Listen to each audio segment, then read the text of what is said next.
नमस्कार मित्रांनो, पवित्र पोर्टलमार्फत शिक्षक भरती 2026 या संदर्भात नवीन जी आर आलेला आहे.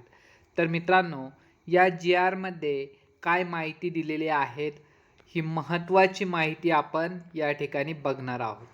तर बघा मित्रांनो, या ठिकाणी एक पॉईंट दिलेला आहे. काय सांगितलेलं आहे, इच्छुक व अर्हताप्राप्त उमेदवार जाहिरात प्रसिद्ध झाल्याच्या दिनांकापासून आपल्या अभियोग्यता व बुद्धिमत्ता चाचणीमध्ये पात्र गुणांसह पवित्र प्रणालीवर सुविधा दिलेल्या कालावधीत अर्ज करतील.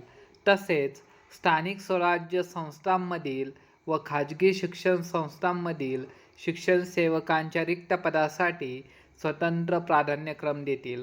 उमेदवार अर्जामध्ये प्रवर्ग व विषय यांचा विचार करून प्राधान्यक्रम देऊ शकतील. उमेदवारांना त्यांच्या अर्हतेनुसार मुलाखतीशिवाय व मुलाखतीसह या निवडीच्या दोन्ही प्रकारासाठी जाहिरातीतील पात्र असलेले सर्व प्राधान्यक्रम उपलब्ध होतील.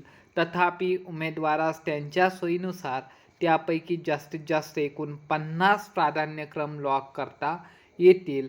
सदर मर्यादा निवडीच्या दोन्ही प्रकारासह स्वतंत्रपणे असेल.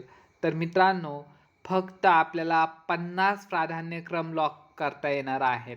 मॅक्झिमम किती पाहिजे होते? मॅक्झिमम 200 तरी पाहिजे होते, परंतु या ठिकाणी फक्त 50 प्राधान्यक्रम आपल्याला लॉक करता येणार आहेत. तर मित्रांनो, व्हिडिओ आवडला असेल तर व्हिडिओला लाईक करा, चॅनलला सबस्क्राईब करा. पुन्हा भेटूया नेक्स्ट व्हिडिओमध्ये. जय हिंद, वंदे मातरम.